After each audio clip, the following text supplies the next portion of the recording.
যাদের নামাজ পড়ার সময় দুনিয়াবি চিন্তা মনে আসে বা নামাজে অমনোযোগী তৈরি হয়, তারা ভিডিওটি শেষ পর্যন্ত দেখার অনুরোধ রইল। হযরত আলী রাদিয়াল্লাহু তাআলা আনহুর কাছে একজন ব্যক্তি এসেছে।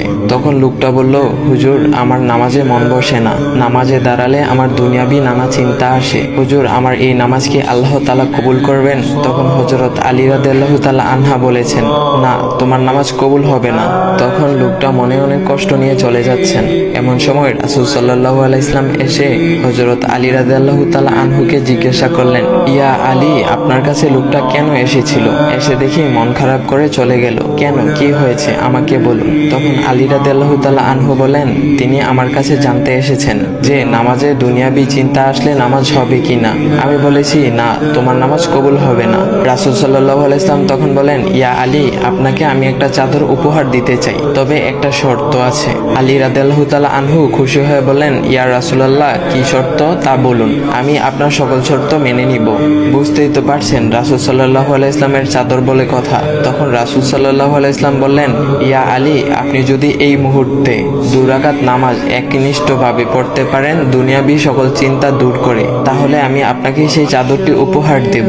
আলী রাদিয়াল্লাহু তাআলা আনহু বলেন, এটা তো সাধারণ ব্যাপার। আলী রাদিয়াল্লাহু তাআলা আনহু তখন নামাজে দাঁড়িয়ে গেলেন আর তিনি নামাজ পড়তে শুরু করলেন। এমন সময় তার মনের মধ্যে শুধু ভাবনা চিন্তা আসতে শুরু করলো, আচ্ছা, আমাকে যে রাসূল সাল্লাল্লাহু আলাইহি ওয়াসাল্লাম যে চাদরটা দিবেন সেটা কি ফাতিমার চাদর নাকি রাসূল সাল্লাল্লাহু আলাইহি ওয়াসাল্লামের? আচ্ছা, চাদরখানা দেখতে কেমন হবে? এই বিভিন্ন বিষয় নিয়ে ভাবতে লাগলেন। তিনি ভুলেই গেছেন যে দুনিয়াবি চিন্তা নামাজে আনতে রাসূল সাল্লাল্লাহু আলাইহি ওয়াসাল্লাম নিষেধ করেছেন। এর মধ্যে আলী রাদিয়াল্লাহু তাআলা আনহুর নামাজ পড়া শেষ। আলী রাদিয়াল্লাহু তাআলা নামাজ শেষ করে রাসূল সাল্লাল্লাহু আলাইহি ওয়াসাল্লামকে বলতেছেন, ইয়া রাসূলুল্লাহ, আমি আপনার শর্ত মেনেছি, এখন আমাকে চাদরখানা উপহার দেন। রাসূল সাল্লাল্লাহু আলাইহি ওয়াসাল্লাম বলেন, ইয়া আলী, আপনি কি একনিষ্ঠভাবে দুনিয়াবি চিন্তা মুক্ত ছাড়া 2 রাকাত নামাজ পড়েছেন? তখন আলী রাদিয়াল্লাহু তাআলা আনহা মুচকি হেসে বললেন, না ইয়া রাসূলুল্লাহ, আমি আপনার চাদর নিয়ে অনেক কিছুই ভেবেছি।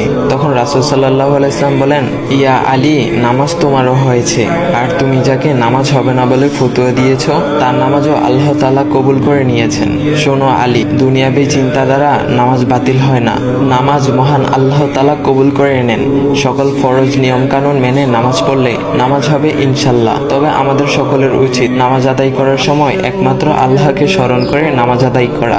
নামাজে দাঁড়ালে দুনিয়াবি চিন্তা মাথায় আসে, এটা শয়তানের একটা ফাঁদ।